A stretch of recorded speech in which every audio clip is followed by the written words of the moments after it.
You were brought to this message today for a reason. Not by accident.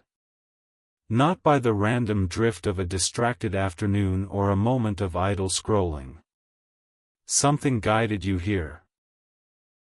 Something that understood, before you did, that you needed to hear exactly what this message carries because someone in your life is standing at a crossroads right now, in a moment that is more significant than it may appear from the outside, and your presence in their life matters more in this moment than either of you has fully realized. There is someone close to you who is going through something. You may already sense it.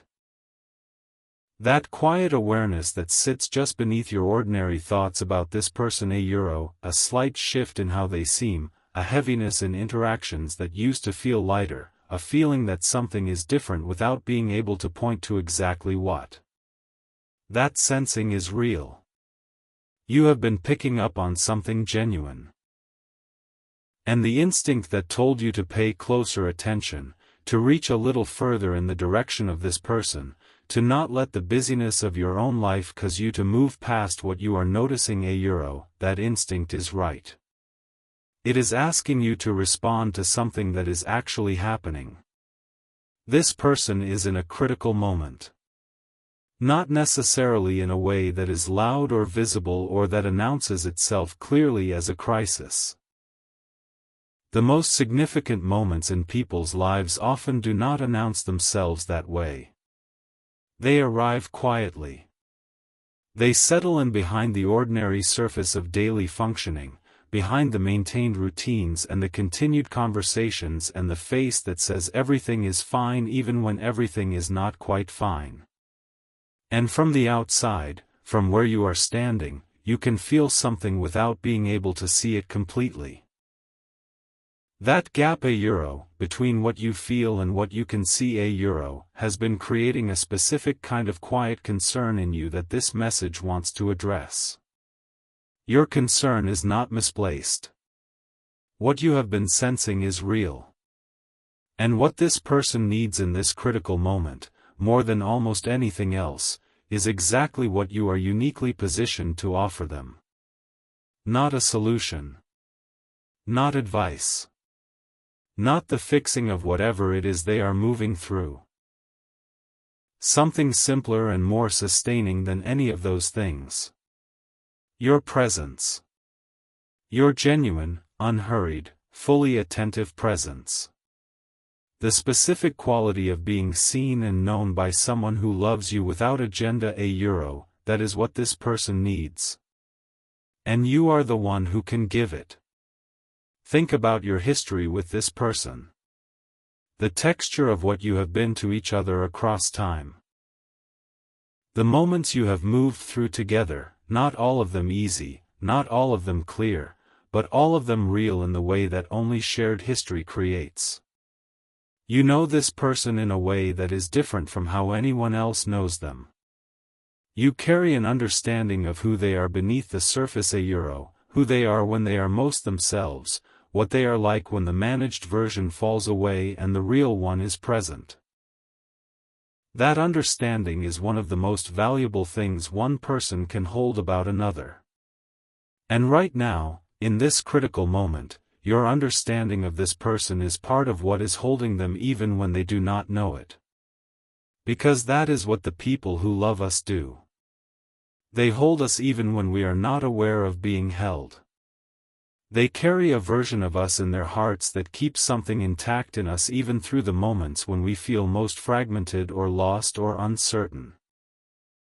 You have been doing that for this person.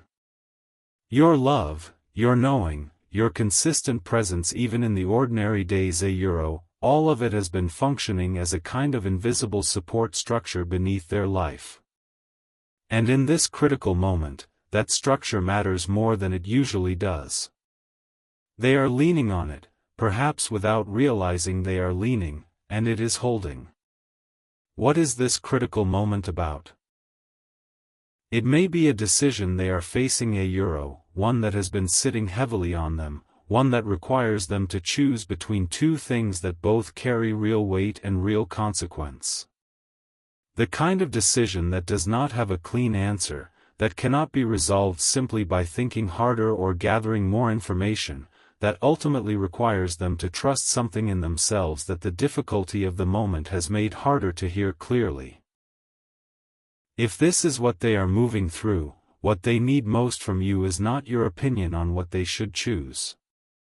It is your faith in their ability to find their own answer. Your quiet confidence in their wisdom, in their strength, in their capacity to navigate something hard and arrive somewhere right. That faith, offered without pressure or agenda, is one of the most powerful things you can give someone standing at a crossroads. It may be a loss they are processing. Not necessarily a dramatic or public loss. Sometimes the losses that sit heaviest are the ones that do not have obvious names or clear social scripts for how to grieve them. The loss of a version of life they had imagined. The loss of a relationship in the form it used to hold. The loss of a belief about themselves or the world that had been sustaining them without their fully knowing it. These invisible losses carry real weight. And the people moving through them often carry them alone because the loss is hard to articulate and because the world does not always make space for grief that does not fit a recognized category. If this is what your person is moving through, what they need most is not for you to fix it or explain it or remind them that things will get better. They need to feel less alone in it. They need the specific comfort of someone who does not require their pain to look a particular way before offering their presence to it. It may be a moment of deep uncertainty, a period where nothing feels solid, where the landmarks they have been navigating by have shifted or disappeared, where the version of the future they had been moving toward has blurred and they are not yet sure what to move toward instead. Uncertainty of that quality is disorienting in a way that is hard to communicate to someone who is not in it. It lives in the body as well as the mind. It makes ordinary decisions feel heavy and simple questions feel unanswerable. And what helps, in that kind of disorientation, is not a new map. It is someone who will sit beside you in the fog without needing it to clear immediately. Someone who can be present with the uncertainty alongside you rather than trying to push you through it faster than you are ready to go.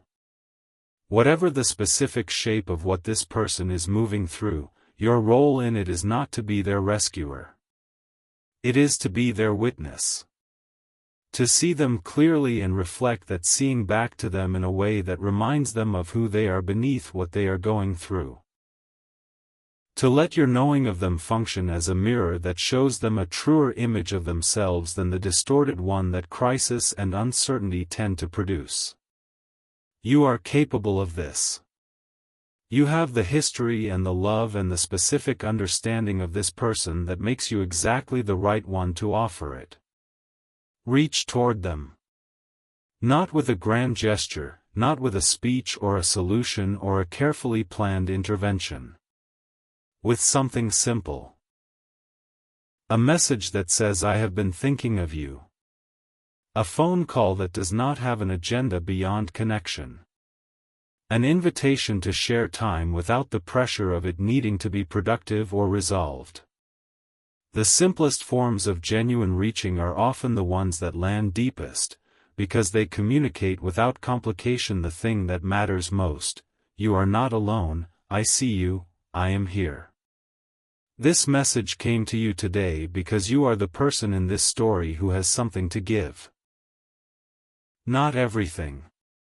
Not the answer to what they are moving through. That is theirs to find in their own time and their own way. But something real and irreplaceable. The specific warmth of being known by someone who has been there for the long arc of your life, not just the easy parts. That warmth is what you carry. And it is exactly what this critical moment is calling for. Trust what you have been sensing about this person. Trust the instinct that told you something was different, something needed more of your attention, something was asking you to reach further than the ordinary rhythm of your days has been requiring. That instinct is not projection or anxiety.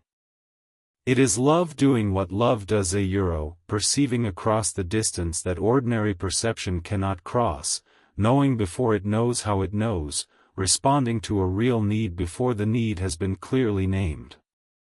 Go toward this person. Today. In whatever small and genuine way feels right. Because the critical moment they are in is also a critical moment for what you are to each other, an opportunity to deepen what has been there, to show up in a way that will be remembered, to be the specific and irreplaceable presence in someone's difficult hour that they will carry with them long after the difficulty has passed. You were brought to this message because you are that presence for someone right now. And now that you know it, you know what to do. And after you have reached toward them, after you have made the call or sent the message or shown up in whatever small and genuine way felt right, give yourself credit for listening to what you felt. For not letting the busyness of your own life talk you out of the instinct that said someone needs more of you right now. That listening, that willingness to act on what love perceives even before it can be fully explained, is one of the most important capacities a person can have. It is what separates the relationships that sustain people through the hard seasons from the ones that remain only comfortable companions in the easy ones. You have that capacity. You have always had it. And the fact that you are here today, receiving this message, already sensing what someone close to you needs, that is evidence of it working exactly as it should. You did not need to be told to care. You already cared. You simply needed to be reminded that what you were sensing was real, that the instinct pointing you toward this person was accurate, and that acting on it matters more right now than almost anything else you could do with this day. Go toward them. With whatever you have. It is enough. You are enough. And the presence you bring to this critical moment in their life will be something neither of you forgets. The person who needed you today does not always know how to ask.